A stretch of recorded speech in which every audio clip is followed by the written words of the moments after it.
আজকে যে ক্রাইমের সত্যি ঘটনাটা শোনাবো সেটা একটা রহস্যময় ঘটনা।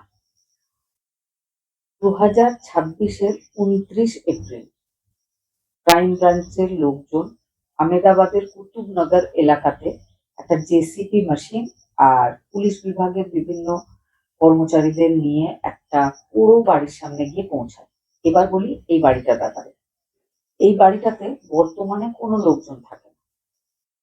বেশ কিছু বছর আগে এই বাড়িতে ভাড়াটে ছিল, তবে 12 বছর ধরে কেউ থাকে না ওই বাড়িতে। আর ওই বাড়িটাকে স্থানীয় লোকজনেরা বলে ভূত বাংলা। ওই বাড়িটার সামনে দিয়ে তারা সন্ধেবেলায় যেতেও চায় না। সুন্দর বড় বাড়ি এখন ভেঙে চুরে নষ্ট হয়ে আসছে। কিন্তু হঠাৎ করে জেসিবি মেশিন নিয়ে পুলিশ বিভাগের লোকজন ওই বাড়ির সামনে এসে পৌঁছালো কেন? তো সেটার উত্তর হচ্ছে যে একজন তান্ত্রিক, সে পুলিশ স্টেশনে গিয়ে খবর দিয়েছিল যে তার মনে হচ্ছে ওই বাড়ির সামনের এরিয়াটাতে কোনো ডেড বডিকে পুঁতে রাখা হয়েছে। হঠাৎ করে বাড়ির মধ্যে এমনভাবে মানুষ পুঁতে রাখা হয়েছে, মানে একটা অপরাধিক ব্যাপার তো উঠে আসেই, কারণ কেউ নর্মালি নিজের বাড়ির সামনে একটা কবর দেয় না বা ওই বাড়িটাকে ফেলে চলেও যায় না।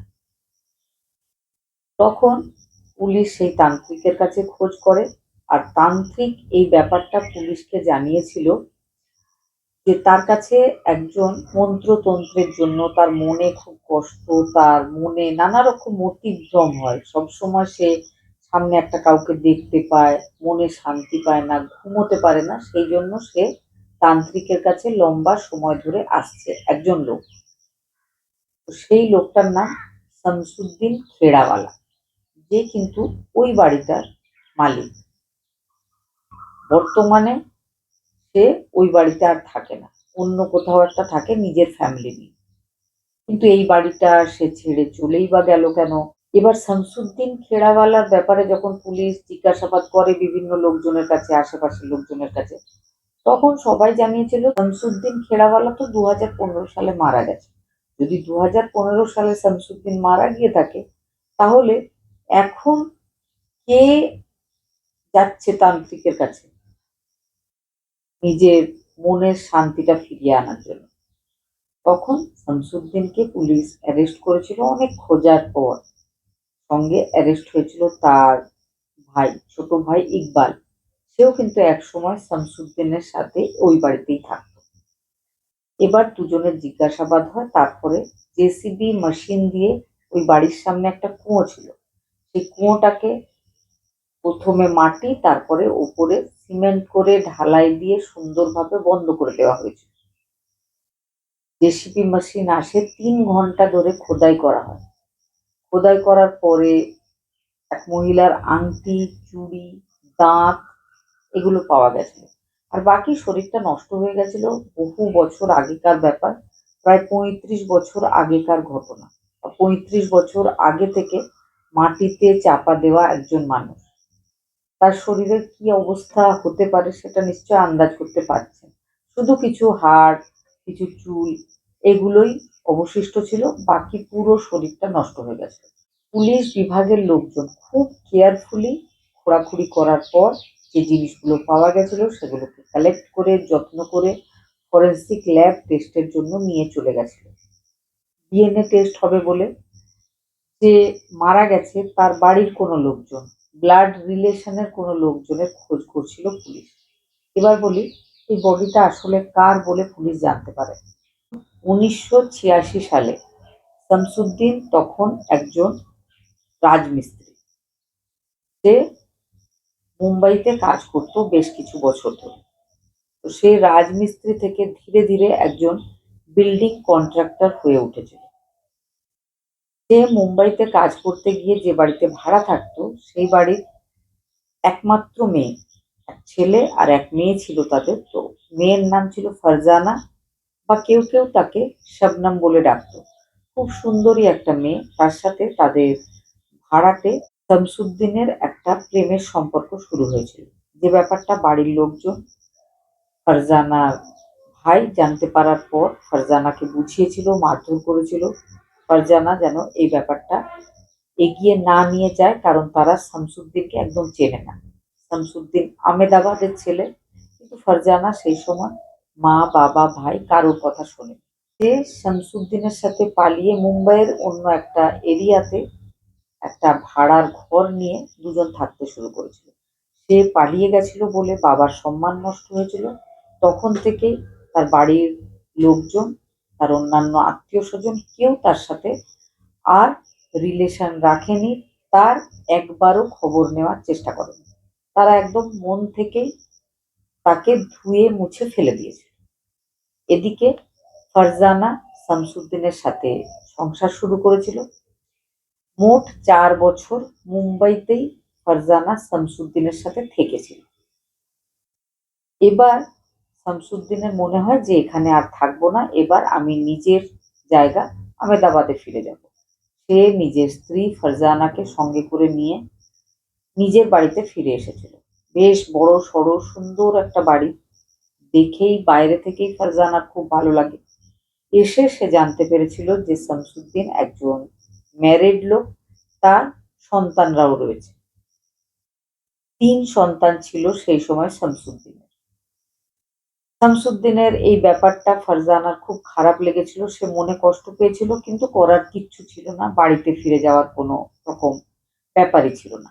সেখানেই সে থাকতে শুরু করে, কিন্তু তারপর থেকে সে এবার ভাবতে শুরু করে যে শামসুদ্দিনের যেহেতু প্রথম ওয়াইফ রয়েছে, প্রথম ওয়াইফকে শামসুদ্দিন খুব ভালোবাসে, প্রচুর সম্পত্তি দিয়ে রেখেছে, তো তারও নামে সম্পত্তি থাকা উচিত। সে শামসুদ্দিনকে বারবার বলতে থাকে যে তোমার প্রথম স্ত্রীর যেমন সম্পত্তি আছে, তার সন্তানরা আছে, আমাকে কিছু সম্পত্তি লিখে দিতে হবে। ব্যাপারটা শামসুদ্দিনের একদম ভালো লাগছিল না, কারণ শামসুদ্দিন নিজের প্রথম স্ত্রীকে, নিজের সন্তানদেরকে যেভাবে ভালোবাসতো, সেইভাবে কিন্তু সে ফারজানাকে ভালোবাসতো না, বা তার কখনো ইচ্ছাও হয়নি যে ফারজানাকে সম্পত্তি দিতে হবে। এই ব্যাপার নিয়ে দুজনের মধ্যে প্রায় ঝামেলা শুরু হয়ে যায়।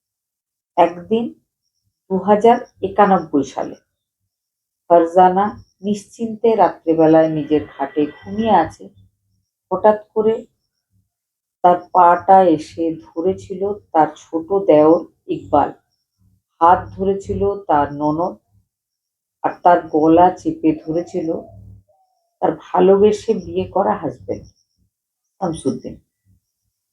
মারা গেছিল ফারজানা সেই রাতে।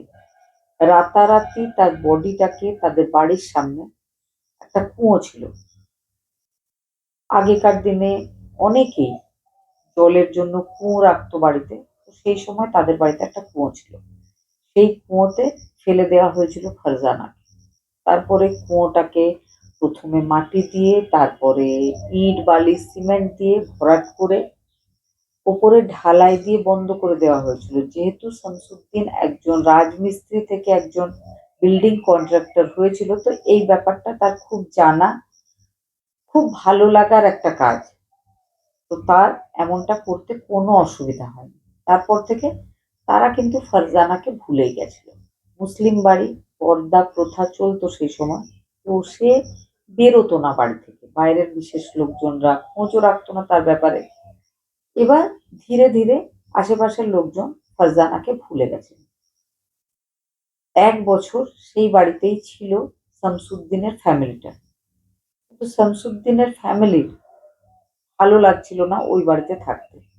একটা অস্বস্তিকর পরিবেশ, যেন তাদের নিঃশ্বাস নিতে কষ্ট হয়। তারা হয়তো অপরাধ বোধে ভুগছিল। তারা নানা রকম উল্টোপাল্টা স্বপ্ন দেখছিল। যখন তখন তাদের মনে হচ্ছিল যে বাড়িতে ফারজানা হাঁটছে, কোথাও একটা ফারজানা দাঁড়িয়ে আছে।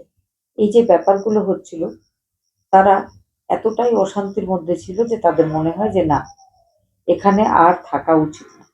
তারা 92 সালে ওই বাড়িটা থেকে উঠে চলে গেছিল।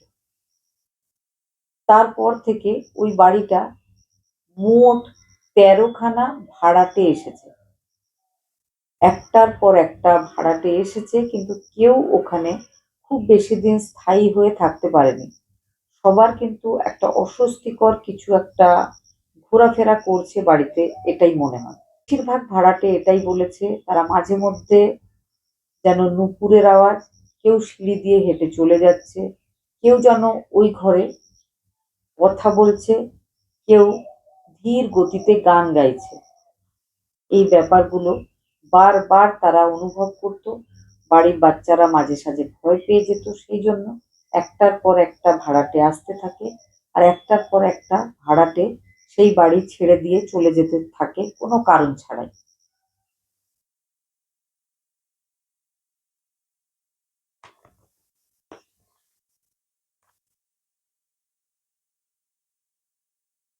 2015 সালে আশেপাশের সব লোকজন জানতে পারে যে শামসুদ্দিন হার্ট অ্যাটাক হওয়ার পরে মারা গেছে।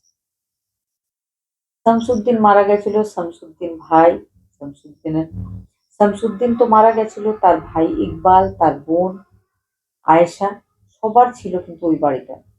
কিন্তু তারা ওই বাড়িটাতে আর ভাড়াটেকে ভাড়াও দিত না, বাড়িটাকে সারাতো না। আশেপাশের লোকজনরা সবাই ওই বাড়িটাকে ভূত বাংলা বলতো।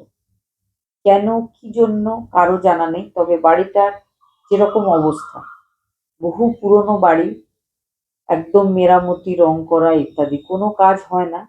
তো যার জন্য সবাই বাড়িটাকে অ্যাভয়েড করতো। দিনের বেলায় হয়তো ওই বাড়ির সামনে দিয়ে গেলেও রাত্রেবেলায় ওই এরিয়াতে কেউ যেত না।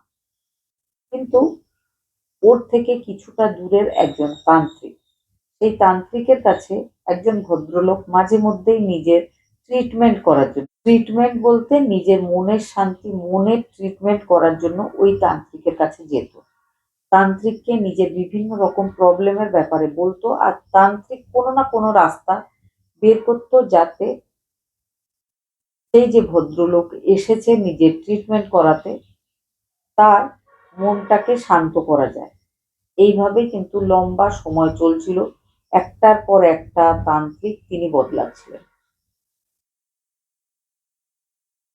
কিন্তু 2026 সালে তিনি যে তান্ত্রিকের কাছে গেছিলেন, তিনি নিজের মনের কষ্টের বর্ণনা তাকে দিয়েছিলেন। সেই তান্ত্রিক বুঝতে পারে যে এই ভদ্রলোক যে তার কাছে আসছে সে আসলে শামসুদ্দিন। আগেই বলেছি শামসুদ্দিন মারা গেছে। পরে শামসুদ্দিনের জিজ্ঞাসাবাদে জানা গেছে শামসুদ্দিন মারা যায়নি, তবে মিথ্যা একটা খবর রটিয়ে দেওয়া হয়েছে চারিপাশে। কারণ তার মনে হয়েছে সে যে কাজটা করেছিল, ভবিষ্যতে যদি কখনো সে ওই ব্যাপারে ধরা পড়ে, তাহলে কিন্তু পুলিশ তাকে খুঁজতে গিয়ে বুঝতে পারবে যে শামসুদ্দিন তো বেঁচেই নেই, তাহলে তাকে অ্যারেস্ট করার প্রশ্নই ওঠে না। কিন্তু তান্ত্রিককে সে নিজের ঠিক ঠিক পরিচয়টা দিয়েছিল, কি অসুবিধা হচ্ছে, কেন অসুবিধা হচ্ছে সেটাও বলেছিল। সেই তান্ত্রিক বুঝতে পেরেছিল যে তার কাছে যে শামসুদ্দিন আসছে, সে নিজের বাড়ির সামনের একটা অংশে নিজের স্ত্রীকে পুঁতে ফেলেছিল প্রায় 35 বছর আগে। পুলিশকে জানানো হলে পুলিশ ডিপার্টমেন্ট ব্যাপারটাকে খুব সিরিয়াসলি নিয়েছিল। সেই শামসুদ্দিন, তার ভাই ইকবাল, তাদের দুজনকে অ্যারেস্ট করেছিল। খোঁড়াখুঁড়ির পরে বডির শেষাংশ পাওয়াও গেছিল। এবারে প্রমাণ হবে কিভাবে যে ওটা ফারজানা। এবার ফারজানার বাড়ির লোকজনের খোঁজ হয়, শামসুদ্দিনের কাছে ফারজানার বাড়ির অ্যাড্রেসটা নেওয়া হয়। সেই অ্যাড্রেসটাতে পুলিশ যায়।